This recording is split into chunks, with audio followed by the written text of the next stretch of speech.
All attendees are in listen-only mode.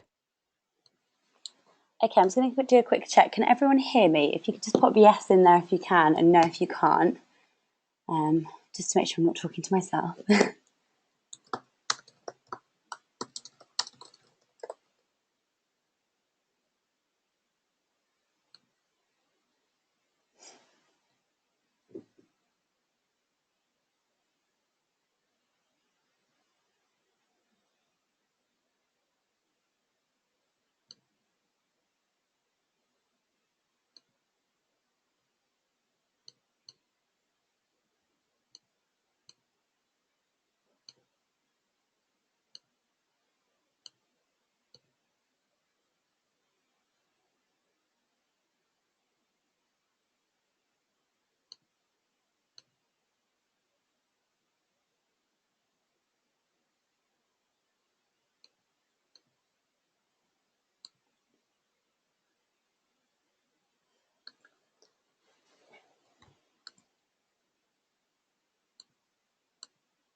Right, okay.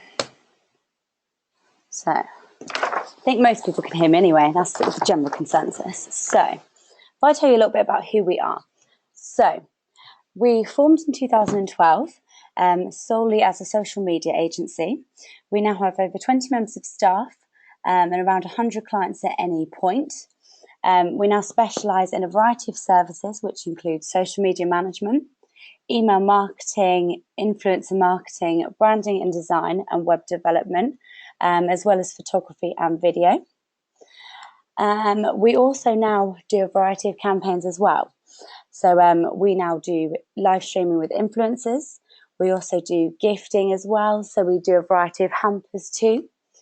So yeah, we've kind of sort of broadened our horizon really in what we do. So we'll talk about planning and strategy. So planning and having a strategy are the key to any successful social media campaign. And we'll always cover the following areas. So these are what are really important, we believe. So your genre and your industry. So how does social media work for you in your industry? Objects as well. So what are you looking to achieve? Is it increase sales, brand awareness, drive more traffic to your website? Kind of what sort of list what you are trying to achieve. So your tone of voice. So how should you come across and how do you want to come across? Paid advertising. So how and when to use it. Branding, so which content should be branded and why. So if you sell products, for example, you're probably going to want to brand those and have your logo somewhere on there so people know it is from you. Competitor analysis, and the same with aspirational brands. So you want to look at brands and think, what are they doing well? What am I maybe doing better? Does it work what they're doing? I want to be like this brand. Is it possible? Can I achieve this? So yeah, kind of looking to other brands is always a good idea. So with content as well, so what's going to work? So obviously if you're a salon, you can do before and after videos or photos. You can do blogs, you can write articles. So it's just kind of trialing and error really and seeing what works for you. And competitions as well, so how to effectively utilise those. Obviously competitions are a great way to capture data and to reward your customers. And then extra tips we'll cover later on, which will be networking and outreach and SEO. So the best content for social media. So I'm not sure if you're aware, but there have been various changes to social media algorithms, especially with Facebook. So now they actually prioritise reactions over likes and comments. So yeah, if your post is, even if your post has got thousands and thousands of likes, you're not going to do as well as someone who's getting the reactions on it as well. So trying to do something that will encourage reactions is always a good start. So it's now become a lot harder for businesses to actually reach feeds of their followers. So imagine if your followers are already struggling to see what you're posting, you're going to really struggle attracting new people. So there's sort of various things to consider with your content. So the size.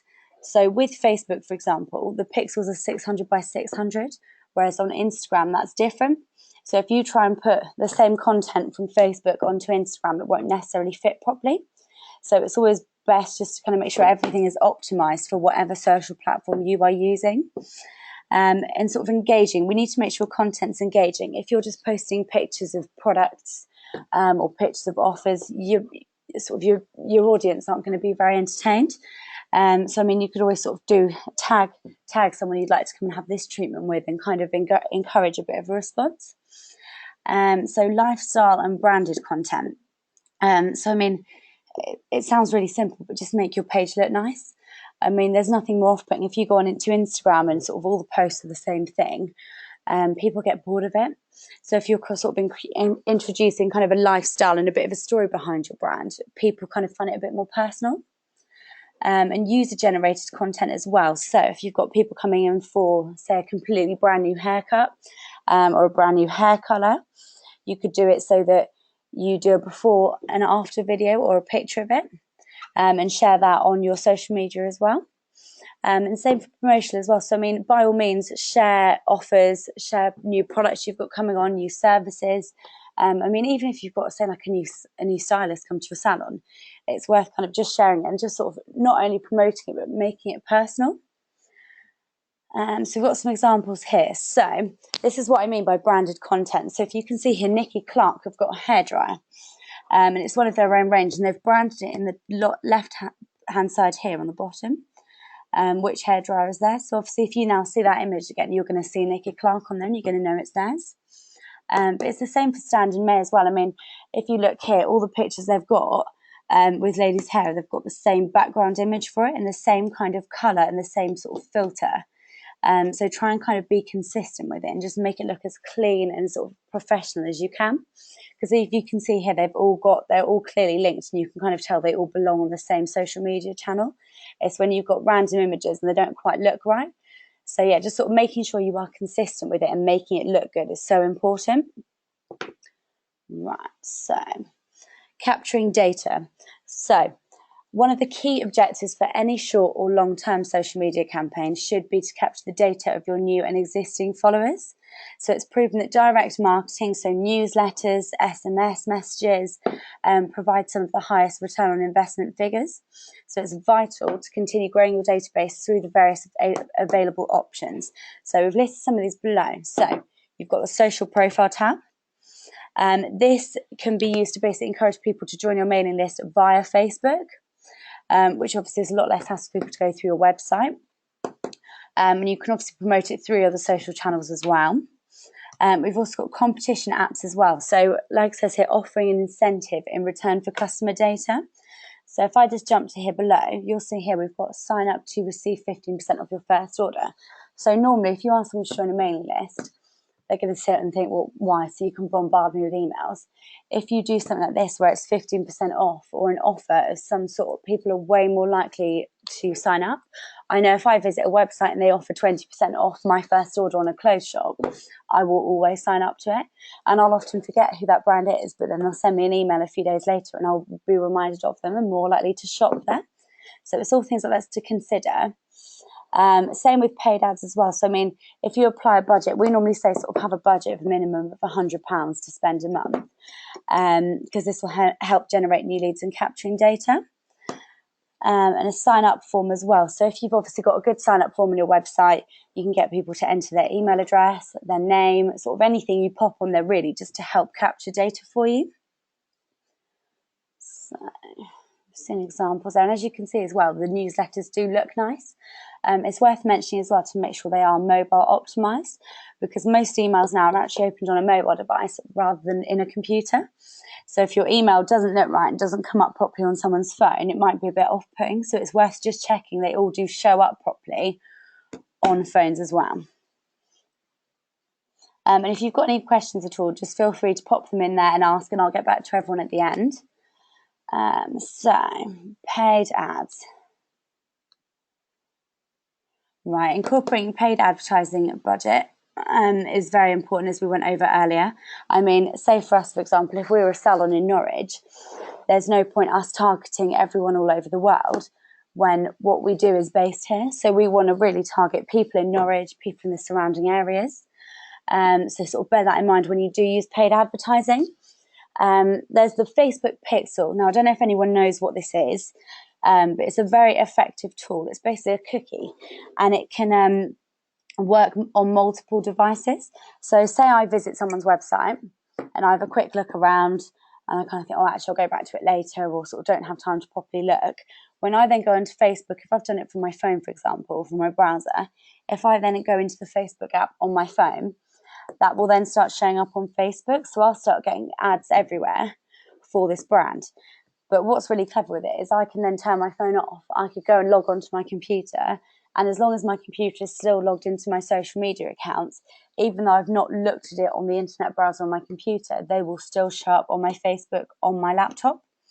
So it's quite good for if someone's kind of, if say, for example, someone's looked at something on their, it's the other way around. If someone looks at something on their laptop, on a website, and then go onto their phone, as long as that advert is still there, it's just trying to sort of constantly remind your audience that you are there. Preset ads as well. So set ads aimed at achieving a certain goal, so traffic, capturing data, etc. Paid ads as well, so you can apply budget to generate new leads and capture data. And boosting posts, so you can increase the reach of posts to a set target audience, which is obviously quite good if you know that there's certain people you want to target in your area. You can obviously do that. You can reach out for competitors, customers as well. You sort of, just as long as you're clever with it, it can be a really great tool. Right, so here's some final tips. So with social promotion, make sure all the links of your social platforms are in every newsletter, and it's not just newsletters. Say, for example, you have someone on your website, you want links to all of your social media from that website, and you'd be surprised how many people now, if you try and click onto someone's Facebook from the website, it won't actually take you to that link. It says it's broken. So it's worth constantly checking that all of your links do work and that they open up in a separate tab. Because if someone's already on your website looking at products, if they spot your Facebook or Instagram or Twitter icon below, if they then click on it, they've then left your website. So what you want to do is just sort of make sure that they do open up in a new tab, so you can kind of keep them on there for as long as possible. So email contacts as well. I'm not sure if you're aware, because quite a few people aren't, but you can actually directly invite your whole mailing list to follow you on Facebook. Which is a very clever tool from Facebook. So it's very worth utilising that as well. You can do it 1,000 emails at a time. And collaborate as well. So never be afraid to partner with other brands who share a similar target audience. So I mean, team up with people. You can double how much data you're going to get from mailing lists. It's quite good as well for kind of boosting yourself, especially if the other brand's quite well known. You can kind of use them to sort of help get your brand out there as well and become a bit more trusted. So that is always very worth doing. Strategy as well. So make sure you review your social media strategy every 6 months at least, because what you were doing a year ago might not be effective now. So it's so important to make sure that you are constantly up to date and constantly doing what everyone else is and sort of following it, so you're not being left behind. And using influencers as well. So bloggers and social media influencers are a great way to grow your brand. I'm not sure if you're aware as well, but you can almost kind of get them to be a brand ambassador as well. So it's always worth using them, especially if you gift them something and they're not necessarily getting paid for it, then they'll kind of rave about it anyway off their own back.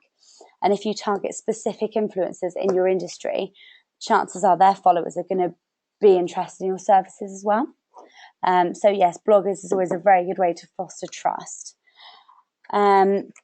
I mean, has anyone got any questions at all? We've sort of run through it, but I mean, if anyone's got anything that they want to pop to me later on, they can. Or alternatively as well, we are offering a free review of your social media pages. So if after this you sort of sit there and think, actually, I'm not sure I'm fully getting what I should be out of this, you can contact me and we'll have a look at everything for you. And we can kind of tell you what you're maybe doing well, what you're not doing so well at. But no, I'll leave my email in the box, and then if anyone's got anything to add, just feel free to pop me a question. But I hope everyone sort of felt that this was a bit worthwhile and got something out of it. And yeah, hopefully I'll hear from some of you soon.